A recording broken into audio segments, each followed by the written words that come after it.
أعوذ بالله من الشيطان الرجيم بسم الله الرحمن الرحيم السلام عليكم ورحمة الله وبركاته. ikki og'zim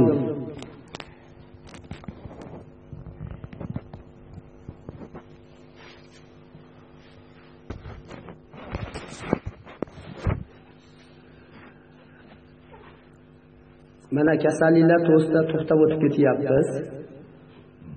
Hozir tinkalib turib o'ta nozik masalalar xususida suhbatlarimiz ketyapti. O'zi kasallik, dard nima degan savol bo'ladi. Buncha buni turi ko'p. Buncha buni holatlari. Mana aytdik, og'riqlar masalasi minglab hali endi kirib boryapti og'riqlarga. Xo'sh, nima o'zi? Kim beryapti bu kasalliklarni? Nima uchun berilyapti? Nima sababdan? Biz bu yerda xuddi Ibrohim Halilulloh deya Alloh taoloni tanib topmasak bo'ladi. Nimaga deyilganda, har bitta dard, har bittasini Alloh taolo al-Hakim hikmat bilan beryapti. Bu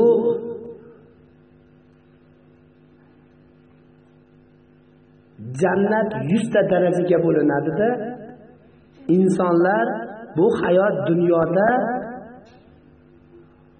turib jannatdagi darajasini ko'tarib oladi.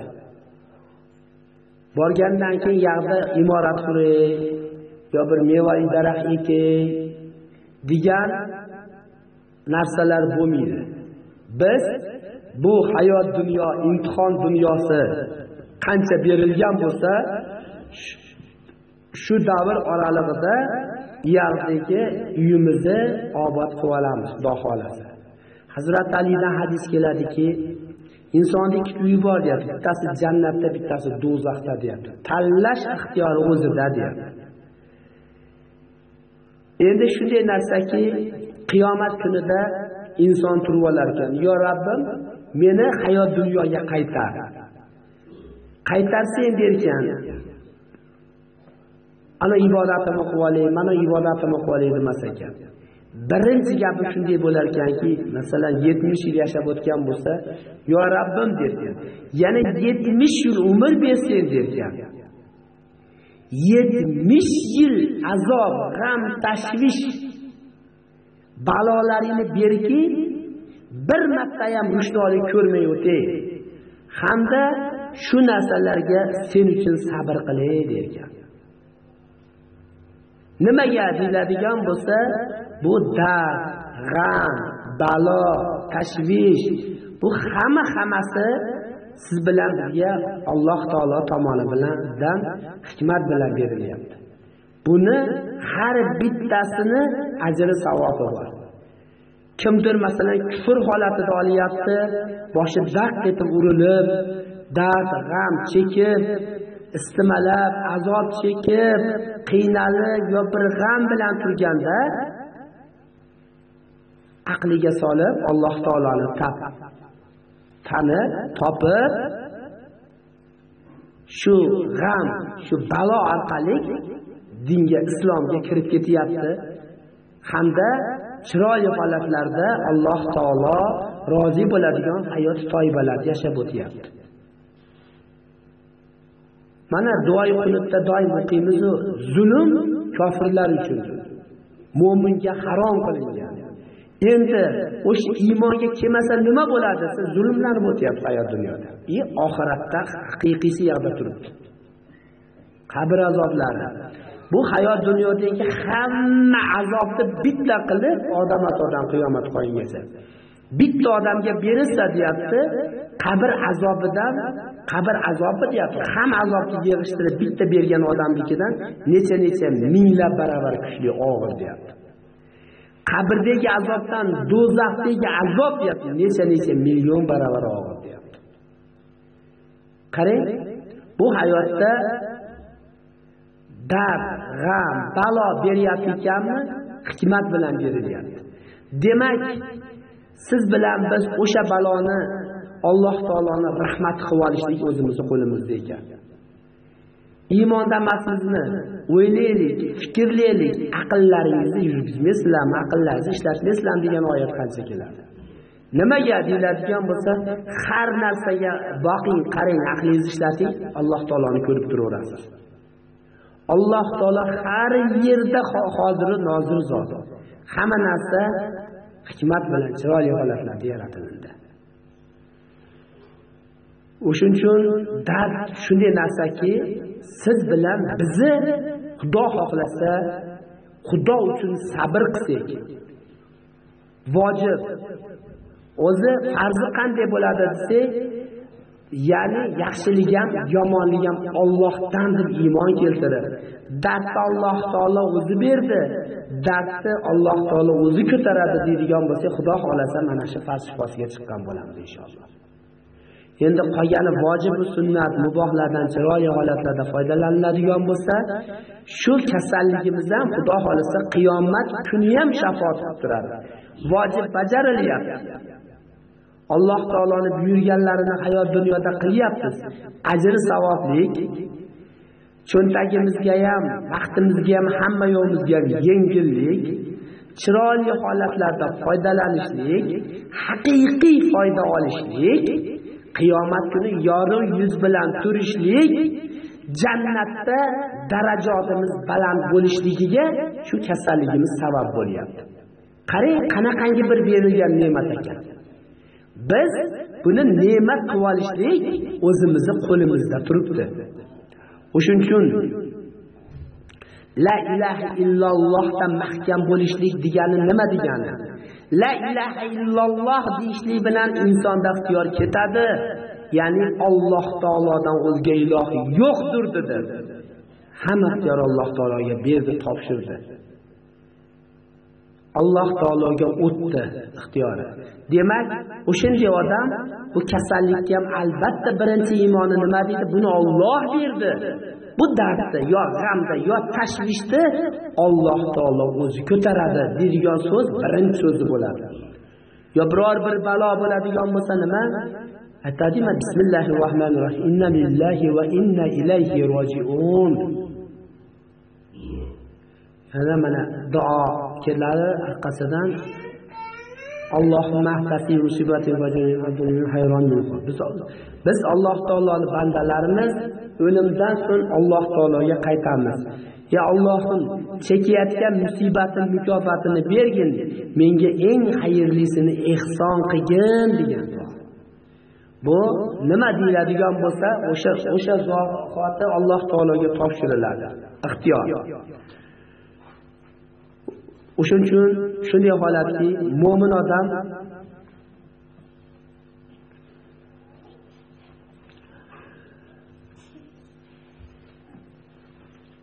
odam la ilaha illallohdan mahkam turgan odam berilgan bu dard yoki g'am, tashvishda la ilaha illalloh, ya'ni Alloh taolodan o'zga iloh yo'q deb o'zini Alloh taologa topshirdi. Bu dardni ham albatta Alloh taolodan keldi deb turib, ajr savobli qilib oladi. Qolgan foydalanishlarimiz Alloh taolo aytgandek, buyurgandek, Rasululloh sollallohu alayhi vasallam buyurgandek, qilgandek, tavsiya qilgandek holatlarda ketiladigan bo'lsa, inshaalloh shu dardimiz Xudo xohlasa qiyomat kuni siz bilan biz uchun juda katta bir ne'mat hisobida turiladi. Alloh taolo zolim emas, siz bilan bizni zulmlamaydi. Ota-onamizdan ham mehribondir. Dard berilibdiki, hozirgi aytganimizdek bu behikmat emas. O'shuning uchun ey Alloh, men senga nima qiluvdim? Shunchalar meni yomon ko'rasanmi? Shu balolarni berasanmi? Yo shunaqa ham kasal bo'lamanmi? Bunday deyishlik noshukrlik bo'ladi. Shukr qilsak, Alloh taolo ziyodasi bilan beradi. Sabr qilsang deyapti. O'zim bilaman deyapti Alloh taolo. O'shuning uchun bu narsalarga Alloh uchun sabr qilishlik, berildimi shukr qilishlik, nolimaslik, Alloh taoloning o'ziga topshirishlik, ko'proq tasbih va zikrlarda bo'lishlik, vojib va sunnatlardan foydalanishlik. Xudo xohlasa, bu mo'min odam uchun juda bir katta bir ne'mat. Bu kasallikni chiroyli holatlarda kutib olyapti hamda chiroyli holatlarda kuzatyapti. Bilib qo'yaylik, bu kasallik berildi, o'sha muddat ichi ko'tariladi. Ko'taradigan muddatda ko'tariladi. Siz qanday holatdan foydalanishligingizdan qat'iy nazar. Xohlasangiz hozirgi aytganimizdek farz vojiblarga haqiqiy mo'minning sifati bilan sifatlanib, farz vojib sunnatlardan harakat qiling. Yo bo'lmasam haliga aytilgandek-da, dod deysizmi, voy deysizmi, oh deysizmi, jinkashga borasizmi, Alloh harom qilgan narsalardan foydalanasizmi, farqi yo'q, o'sha paytda ko'tariladi. Keyin o'sha kasallik qiyomat kuni turgan vaqti uchun Alloh taoloning oldida siz bilan bizga guvohlik beradi. Shuncha muddat turdim, sen halol qilgan mano amallardan foydalandi. Allohim shu bandani jannatga kirgizgin dedi. Jannat siz bilan bizga inshaalloh vojib bo'ladi. Yo'q, biz harom amallarni qildik, shirk amallarni qildik, lekin Alloh taolo o'sha muddatda ko'tardi. O'zi belgilagan muddatda ko'tardi. Shunda kasallik qiyomat kuni nima deydi? Yo Rabbim, shu muddat, sen belgilagan muddat shu insonda turdim, sen harom qilgan mano amallarni qildi. Do'zaxga kirgizdi. Do'zax vojib bo'lib turibdi o'sha kasallik uchun. O'shuning uchun bu ichki organizm sistemalarimiz nihoyatda mukammal ishlangan. Bu narsani haqiqiy tushungan odam Alloh taologa iymon keltirmasdan hech qanday bir nimasi bo'lmaydi. O'shuning uchun tabiblarimizga ham ko'p murojaat qilamanki, sizlar oldin tushuninglar. La ilaha illallohdan mahkam bo'linglar. Alloh taologa qaytib olinglar. Alloh taolo sizlarga shu narsani chiroyli holatda bir o'zi bildirib qo'ysin. Bu bilmay har xil holatlarda oddiy masalan shifosiz deyishligimiz bilan ham o'ziga gunohkor bo'lib qolyapti. Shuncha gapirib o'tgan sinovlarimiz, shuncha holatlar, shuncha shu narsaga sabr evaziga beriladigan ajr savoblar, yo vojib sunnatlardan foydalanishda beriladigan ajr savoblar qatda qolib ketyapti. Bitta shifosiz deyishlik bilan. Biz bilaylikki, Alloh taolo ilmi bilan ihota qilib turadi. Alloh taolo aytayapti, yurak tomirlaringdan ham yaqiningdaman deyapti. Shoh tomir deb turib aytamiz, jigardan mahsulot tortib ketishligi. Shuningdan ham yaqindaman deyapti. Shunaqangi Alloh taolo qalbimizda, yuragimiz shunaqangi bir zotki, butun organizmimizni qanday ishlayapti, qayerida qanaqa holatlar, hammasigacha bilib turguvchi zot. Shunaqangi bizning Robbimiz bor. Shunaqangi bir mehri bor. Bizni hech qachon o'z holatimizga tashlab qo'ymaydi. O'shuning uchun nolimaylik, shukr qilaylik. Keyin hozirgi aytganimizdek, bu tabobat bilan shug'ullanadiganlar ham, shifosiz anovi, mana bunday demasin. Bu shifosiz kasallik bo'lmaydi. Dard borki shifosi bilan. Faqat tadbiri to'g'ri qilinsin. Hozir mana endi bundan ba'zi funksional buzilishlar to'g'risida yana ma'lumotlarimiz ketadi. Hozirgi kunda nima deydi buni? Rak deydi yoki bez kasalliklar. Bundachi shifosi yo'q deb turishibdi. Yo'q, shifosiz kasallik bo'lmaydi. Dard borki shifosi bilan. Faqat tashxis to'g'ri, tadbir chiroyli qilsin. Funksional buzilish deganimiz o'sha funksiyasini o'zini funksiyasini bajarmayapti. Rak hujayralar funksiyalarini bajarmayapti. Nimani evaziga? Ma'lum bir nagruskani evaziga. U yerda masalan suv dimiqqan bo'lsa, yo biror bir nima dimiqib turgan bo'lsa, uni teshadigan bo'lsak, yorilib ketadi. Nima qilishlik kerak? Masalan, oddiy balonda damlayotgan bo'lsak, u ishib ketyapti deb ishgan joyiga narsa tiqadigan dum etadi, hamma yo'q rasvo bo'ladi. Balon ishdan chiqadi. Nima qilish kerak? Nepilidan sal qo'yib olish kerak. Ya'ni qaytdan bosim berildi. Shetdan o'sha narsa. sekin qo'yib yuborib turib joy-joyiga tegizsa bo'ladi. Bosimni evaziga bir tomoni ishib ketib qoldi. Hali bolalar haligi suvlarga cho'milgani ballonlarga ishib qoladi-yu. Nima bir tomoni ishib ketib qolgan har xil holatlar. O'shunda o'sha yerda mashina ishibdi, ketdi desa, ketdi hamma yo'ldan ajraydi. Xuddi odamda funksional buzilish degani ham xuddi shunaqa narsa. Uni kesdingizmi, tamom ajraldingiz. Erta funksiya o'zini tiklay olmaydi keyin. Funksional buzilishni konkretniy qilib yubordingiz. Uning uchun o'sha tepa tomondagi nepilidan shunday havosini chiqarib qo'ysa, kesmasi ham joyiga kelib olaveradi.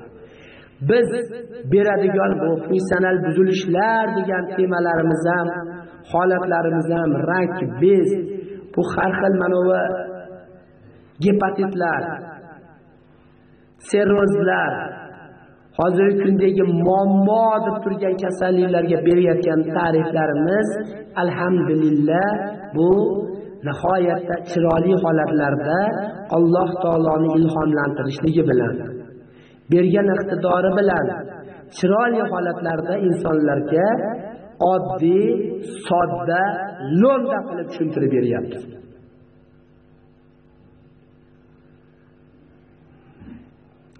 Bu berilgan qobiliyat.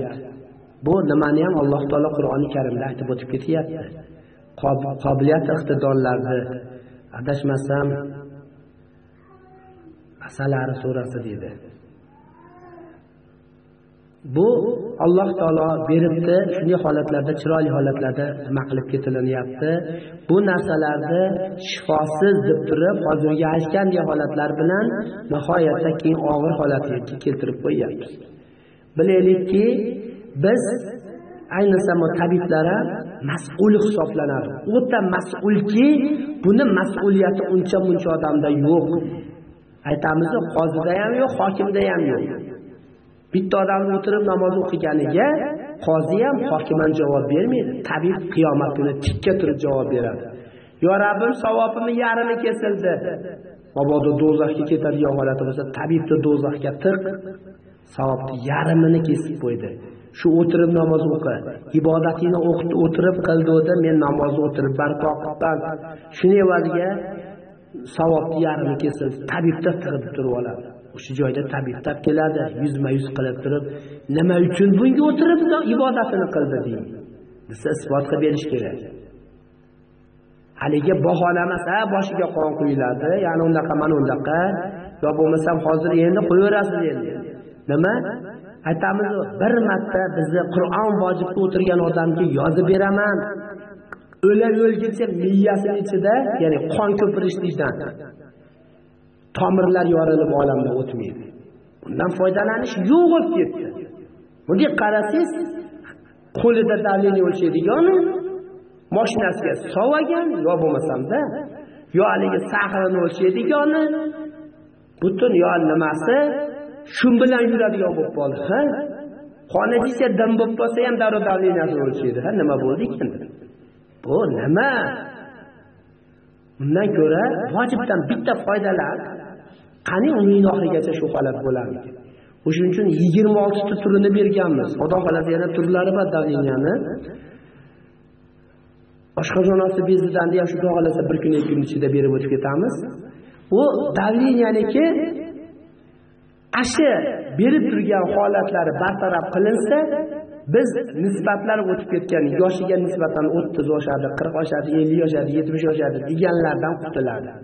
Lekin qon riski ko'pirib miyada, bosh miya, umuman miya ichida tomirlar yorilib olamdan o'tishdan bir marta o'qishimiz bo'lgan odamning umrining oxirigacha bu narsa kuzatiladi. Nimaga bu? Hayvoniy quvvat deymiz, qon ko'pirishligi. Xuddi shundan qutuladi. Qarang, Qur'onda qanaqangi bir mo'jizligini. Lekin bu narsa deydi. Qur'on o'qisa ham yaxshi bo'lib qoladi. Tavba qilib, asal ichsa ham yaxshi bo'lib qoladi. Bu nima desa, bu kufr ketyapti u. Kufrga qarab ketib qolyapti.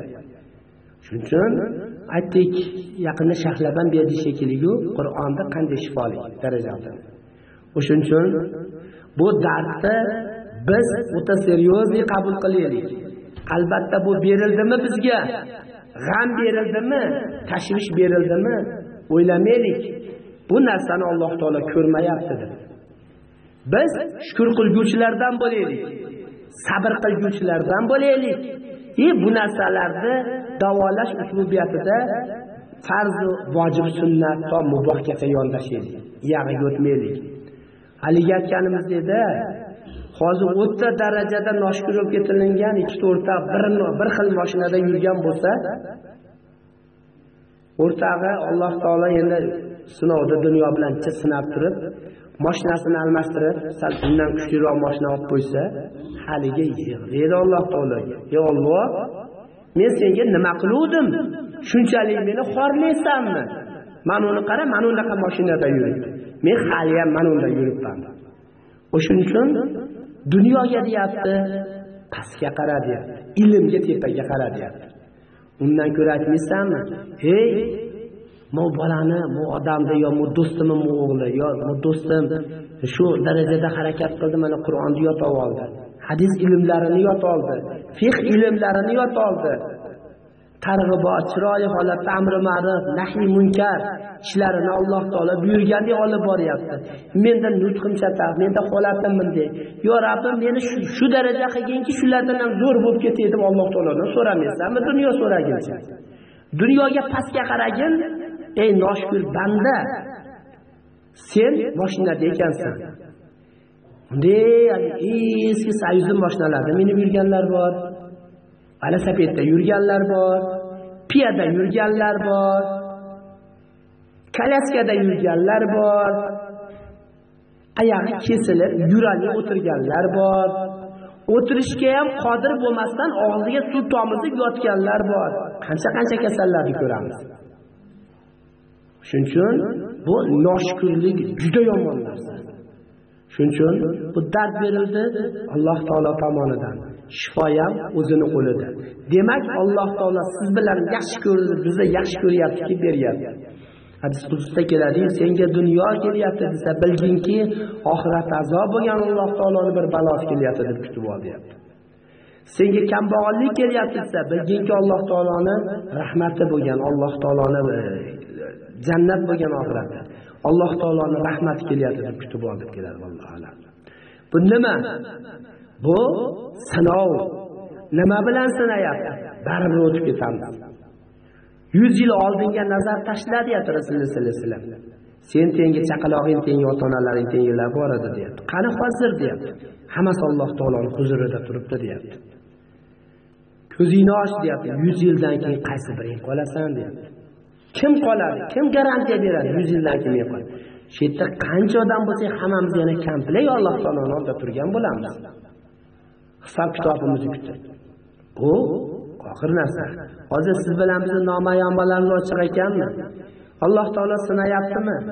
Dargohimizni keng qilaylik. Alloh taoloning o'ziga tavakkul qilaylik. Shukr qilaylik ne'matlariga.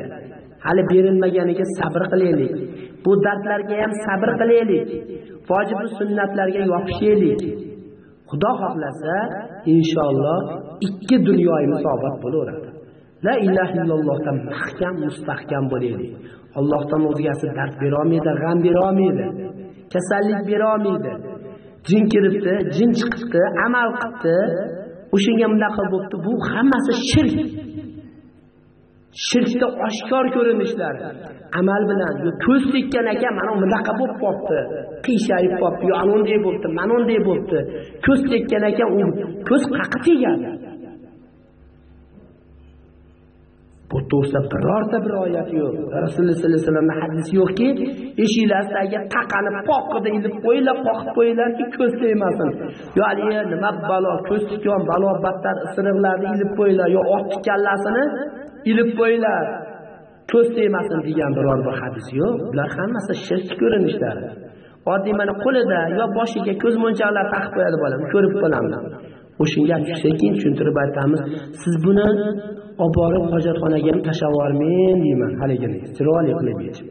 Nimaga desa, hojatxonani ham harom qiladi, bu shirk narsa. Siz buni yoqib tashlang deyman. Nimaga? Haligini taqqandan keyin ko'ngli xotirjam bo'ladi. Bo'ldi, mana saqlaydigan bor deydi. Jinkashlar ularga shunday yo'l ko'rsatganki, haligi narsa tars etib sinib yorilib ketadi, birovni ko'zi tekkan bo'lsa. 10 ta bo'lsam, sarasiz 9 ta bo'lib qoladi, 8 ta, shu ko'zdan dedi. Quyosh, issiq, sovuq, tosh yorilib ketyapti-yu, u nima ekan hozirgi holatlarda? O'shuning uchun bu shirk ko'rinishlari.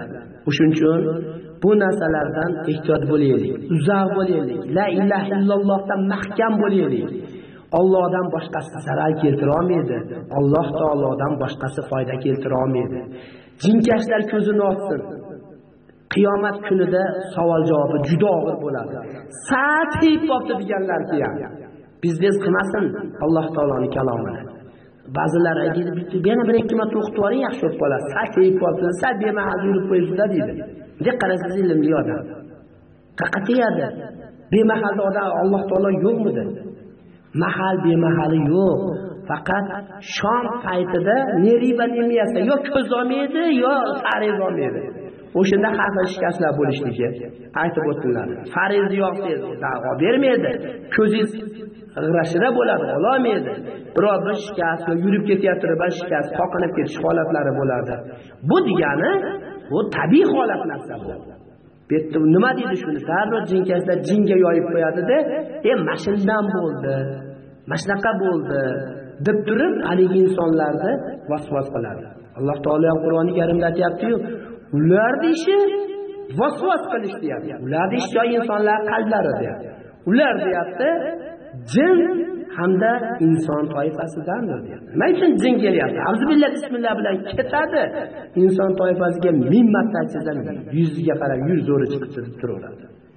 O'shuning uchun bu narsalarda juda qattiq ehtiyot bo'lamiz. Bu narsalarga quloq ham solinmasin. Bu faqat vasvas. Qaysiki oyatlarda Alloh taolo mana aytib o'tayotgan bo'lsa, hammasida keladi. Shu jinlar to'g'risida, bular to'g'risida beriladigan oyatlarda nima? Alloh taoloning o'ziga tavakkul qilish, xarish Alloh taolodanligini. O'shuning uchun jinlar bor. Ular ham musulmon bo'ladi, ular ham kofir bo'ladi. Ularga ham jannat bor, ularga ham do'zax bor. Masalan, mana siz bu yoq ichiga kirib olmayapsiz-ku. Nimaga? Sizning ruhingiz boshqa, uning ruhi boshqa. O'shuning uchun shunday narsaki, ikkita ruh bitta tanaga javob bo'lmaydi. Endi odam shakllanishda suv ichida bo'ladi bola. Alloh taoloning amri bilan farishta kirib, buni hammasi to'g'risida vaqtimiz zahrob. Shunday holatki, ichiga jin kiribdi, shunaqa bo'libdi deyishlar ham hammasi shirk ko'rinishlari, kufr. Ular hech qachon birovni kasal qila olmaydi, birovga shifo bera olmaydi. Ularga ham jannat bor, ularga ham do'zax bor. Hamma o'ziga javob beryapti. O'shuning uchun bu narsalardan ham xotirjam bo'laylik. Mahal bemahali yo'q. Faqat endi kechqurun shunaqa paytlarda yurganda ehtiyot bo'laylik, ko'zimiz olmasdan qoqinishligimiz, yiqilishligimiz biror bir holat bo'lishligi. O'shuning uchun bu dard Alloh taolo tomonidan berilyapti, shifo Alloh taoloning qo'lida. Bu dardning orqasida jannat turibdi, shu dardning orqasida do'zax turibdi. Biz shu darddan chiroyli holatlarda foydalanib, jannat sayyid va sayyidalardan bo'lib olishlik imkoniyatimiz bor. Endi bu jin bilan ishlaydiganlar juda ehtiyot bo'lsin, qaytsin bu ishidan.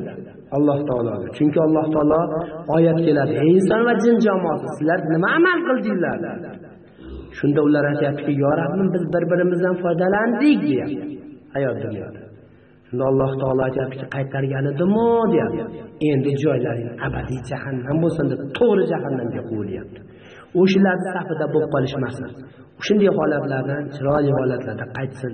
La ilaha illalloh ushlasin, mahkam ushlab amal qilsin, Xudo xohlasa yaxshi bo'ladi.